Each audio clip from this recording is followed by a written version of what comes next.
to our channel. I am Stephanie. I am Valentine. And we are Four Journeys. I know, last time I forgot that. I forgot our little intro. If you are new to our channel, thank you for clicking on this video and watching. We really hope you like our content. If you are not new and you are familiar with us, welcome back. Thank you for coming back. Please remember to like, share, and comment. Subscribe. You can find us on TikTok at 4Journies4. On YouTube at 4Journies, and Journeys is spelled Journies. And we have something special. We have an Instagram account. On Instagram, you can find us at 4Journeys, and Journeys is Journies. 4Journies4. 4Journies4. Yeah, yes. on Instagram. It's new. Oh my God, I'm so excited. I know. This is episode 10. 10, and we thought we would do something different. So we're going to do a duet. We're going to cover the clip of Tyler Perry speaking on Black women and our standards.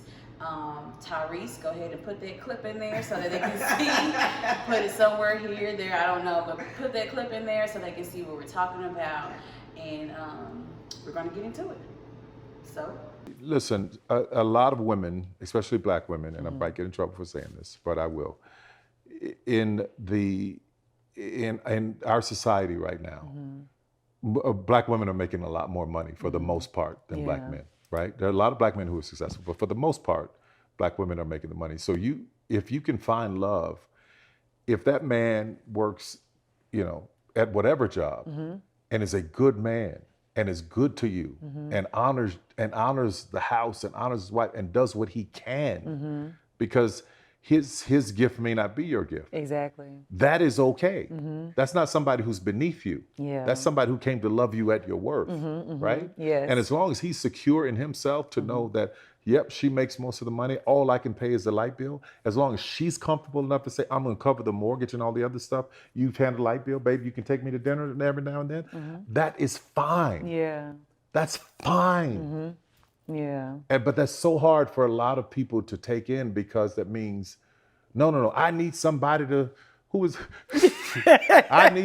need to make 5 times more, and I got to have, well, go on, keep your list, baby. Yeah. God bless you, hope it happens. Go on, keep your list.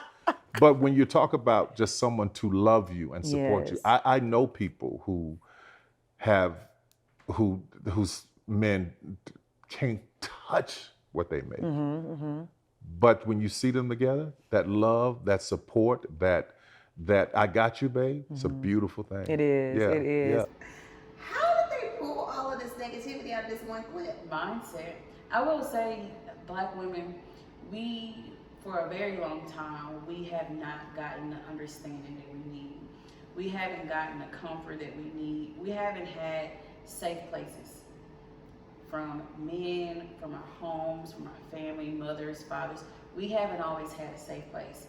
And I think part of that negative mindset, that mindset comes from that. Not having that safe place to feel like it's okay if I have to go down. If I'm making 6 figures and this guy that I'm dating is making $60,000 a year, I'm not gonna have my girlfriends in my ear or my mama in my ear, somebody in my ear saying, oh, he can't do this for you. He can't do that for you. You know they're gonna do it. You know they're gonna do it. So that's not having a safe space. Right. To say, I like him. I want to be with him. He might not have this and he might not have that. But he pours into me this way. But he prays for me. He does this. Well, you can find you a man. It doesn't matter. A man to come to God. He need to be able to pay your bills. He need to be able to do this. We don't always have that safe space. And I think that's where that mindset come from. Yeah. And I think too, we've been the backbone to everything for so long. Yeah. We've been doing it for so long. We've been taking care of the kids. We've been working, we go grocery shopping, we cook, so I think as Black women, I think we've taken on everything. We've learned how to survive by ourselves. To be a single mother and, you know, to do it on our own. So I think our first defense is, if he can't make as much as I am, or if he can't make more, then what does he add to my life? Or what can he do for me? Or, you know, if the money is not there, you don't look at anything else. Right. You know, you're just looking at what he can provide financially. You know, you're not looking at how close he is to God. You're not looking at, you know, is his credit working? We don't look at And what if he have all this money and it's illegal? You don't even know. You don't know how he got this money.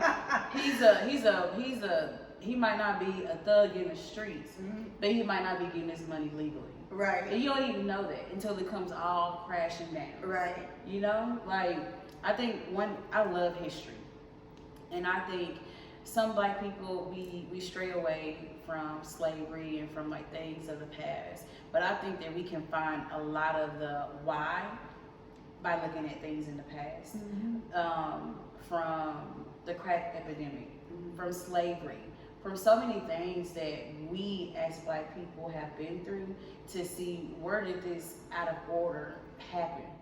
You know, where did this happen? Did it take place back in slavery?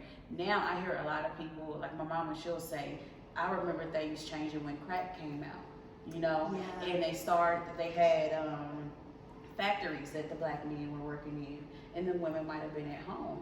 And then once they started taking away factory jobs, men got on crack, and there were no factory jobs. So they didn't have that source of income that they were used to, that they knew of, to provide for their families. So the women had to go out there and work. And so it changed the dynamic. So imagine the emotional mind state of a man that is used to providing. One thing about a man, he feels like a man when he's able to provide. Absolutely. So imagine his mindset of not being able to provide. This is all I know. I don't know what else to do. This is what I know. This is what I know how to do to provide for my family, and now it's just taken away. Right. I don't know what to do. Well, the woman is working, so she might not have the time and the mindset. She has to be very intentional to say, you know what, baby, it's going to be okay. We'll figure it out. And she's angry. She's angry because this happened to her family. She's overwhelmed because she has kids. So she get home from working very hard. She get home, have to prepare a meal, and then have to deal with him in his emotional state, along with the kids. So with women, since we know we gonna get up and be the backbone, do what we have to do, it's very hard for us to deal with a man when he's not able to do what he has to do. Right. But you have to be intentional about it. So that can be what caused that gap, what caused things to get out of order. It's a lot of things that take place that affects generations down the line. You know, like, it's not just this happened in this generation, oh, that was a long time ago. It still has an effect. Slavery still has an effect on this. So what if it happened a long time ago? It still has an effect, especially if it's not dealt with. You know, we don't go back and say, how did this happen? Oh, so when I'm in a relationship, maybe something I need to be more cautious of and paying attention to is how I respond to the Black man when he is down and out. You know, when he had a hard day at work. You know, when he feels like the white man is treating him wrong, or he might feel like I'm getting chose over or picked over because I don't have a college degree and this person does. Maybe we have to be more intentional on how we respond to them. So I don't know, that's my take on it. I think that's a very good take. I do, because I think as Black women, we tend to be unintentional. Not that we mean to. I think, you know, we're working, you know, we're providing the same way as the man is in the household. And then when he falls or when he stumbles, as Black women, we're so used to encountering conflict, or we're so used to encountering downfalls, or we're so used to carrying the babies on our backs, the husband on our backs, the jobs on our back. We're used to it, so we think it comes natural.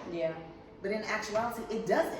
It Not may for them. No, it don't. It may come natural for us, but it doesn't come natural for them. So I do agree when you say that, we do have to respond differently. We do have to pick them up, not tear them down. We do have to coddle a little more than we should, especially understanding the circumstances. If something happens, understanding the circumstances that surround him and pouring into him, pouring positivity into him, right.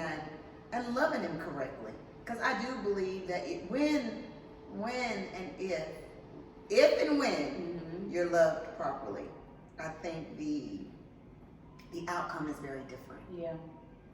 I do. I think you glow a little differently. You know what I'm saying? You move a little differently when you're loved and you know you're loved. Yeah. When I can walk in this house and I can let down all my stuff. I let it all out, and I know that he is going to carry it for me. I know that he's gonna provide that safe space. Right. I know that he's gonna be, he's gonna take it on. I used to tell my daughter's father, rest easy. I got it tonight. Not meaning I got it just tonight. Today was heavy for you. You know what I'm saying? Today was heavy for you. Let me carry it tonight.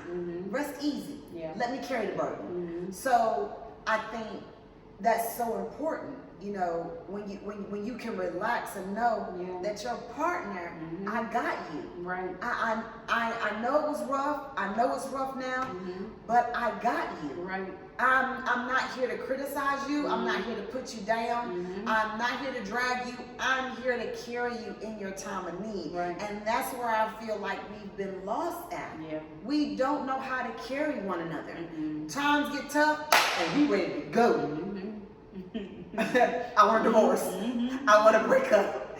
We don't know how to bond together and say, baby, it's gonna be okay. Let me carry it for now. Yeah. Let me get us where we need to do. Let me pick up the bills. Let me provide for a little while. And you take your time. Yeah. Don't take too long. Yeah. But take your time. Take your time. Be mindful. Be mindful now. Take your time getting up. But I think when we have that reassurance that it's okay. It's okay that I failed today. Yeah. Knowing that he's gonna rub my back or I'm gonna rub his back, and there is a sense of pureness in this. Yeah. That we're okay because we're here together. Yeah. And we can weather this storm together. Yeah. I long for that. Yeah. Because being single is just, don't get me wrong, it has its perks. Yeah. But I long to have that mate. Yeah. That I'm safe. I'm safe to express myself, and even if you don't understand it, you listen. Yeah. I'm safe to be Valentine and let my hair down and be clumsy and be silly, and you see me for who I am and you love me past it. I long for that. Yeah. And even if he doesn't make as much money as me, I'm okay with that too. Yeah. I am. I'm so okay with that, because I think where I am now, honestly, it is not. I've seen money coming up. It can be made. You live it long enough, it can be made. Right. You approach it the right way. You strive for it. Money can be made. Yep. It can. Yep. But and there's so many opportunities out. Ooh, yes. There's so many opportunities, so many ways to make money now. So there is a way. Even if he doesn't have what you want him to have financially, what's his mindset like? Yep. I think something as a community, men and women, black community, I don't know what it's like in the white community, but in the black community, when we are dealing with each other, we should deal with each other with the mindset of we all are at a certain place in life. And just because this person is at this place, maybe you may view it as a higher place in their life, that doesn't mean that they can't understand where you're coming from and they cannot understand where you are. I think we have to be very intentional on how we deal with each other I'm thinking of somebody who's dating and they come from 2 different backgrounds, 2 different tax brackets, but they are approaching each other from a mindset of, I know that where I am, this person knows where they are. I know that I'm coming in with an open heart, an open mindset, and I'm willing to accept someone, flaws and all. Mm-hmm.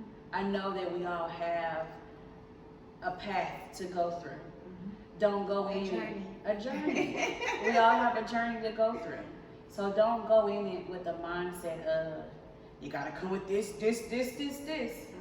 Don't go in it. Have standards, but don't go in it when dealing with each other. Whether it's a relationship, a romantic relationship, a friendship, a business relationship, go in it with the mindset that we all have a journey to go on, Mm-hmm. and try to grasp what journey this person is on. Mm-hmm. Are they on a journey where we can work together? Our journeys can follow on the same path, or it's not going to cause too much conflict. And if it does, know that it's okay. Mm-hmm. That's okay. In the podcast, Krista was saying she thought that meeting me where I'm at, Mhm. she thought it was financial. Mm-hmm. That's what she thought that's what meeting me where I'm at meant. Mhm.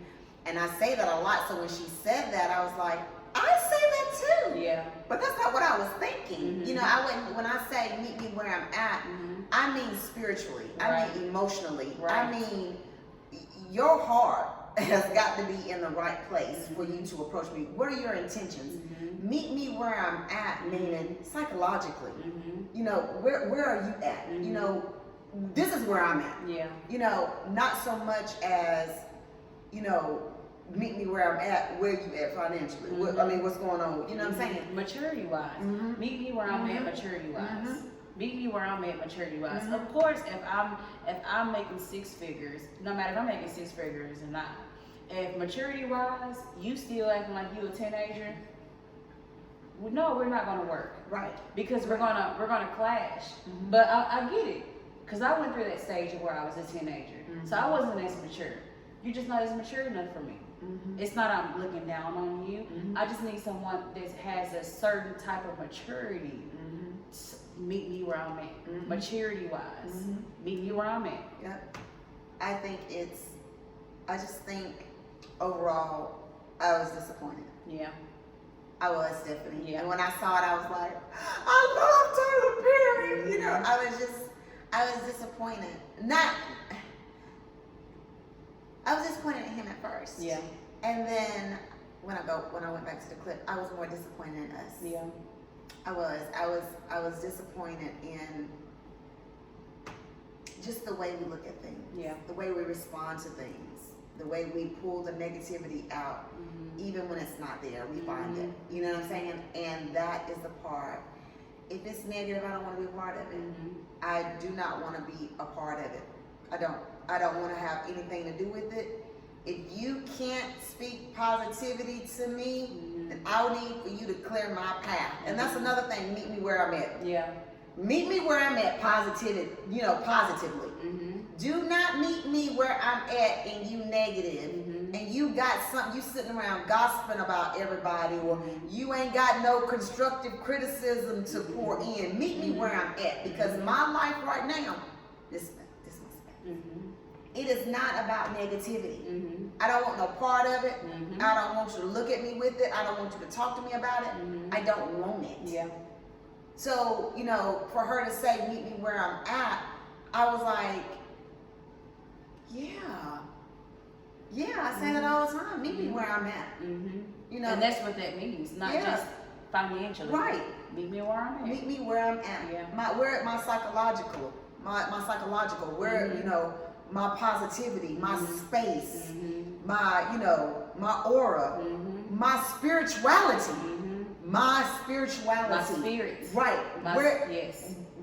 meet me where I'm at. You know what I'm saying? Mhm. So I just thought it was a really good podcast Yeah. overall. Yeah. And he did break down some things that I clearly understood, Mm-hmm. and I appreciate it. Yeah. I appreciated it. I went back and looked at the whole thing, Yeah. so Yeah. I was really confused. I think Black women, we can learn from this. Meaning, we can learn from the fact that all came out so negative. We can learn from it. I'm all about learning. I'm all about something happening. I'm all about turning something into a positive. Whether it came off wrong or whatever, turn it into a positive. So we can learn from that. We can learn and ask ourselves, why did I take this negatively? No matter if all you saw was that clip, why did I take this negatively? Why? Why did I take it negatively? Especially if you're not even the tax bracket that he's talking about. Why did I take this negatively? Why? Start there. Do the work. Thank you for watching. Y'all have a good Sunday. Have a good Sunday. Good week. Watch your heart posture. Watch your heart posture. Yep. All right. Love you. Bye. Bye.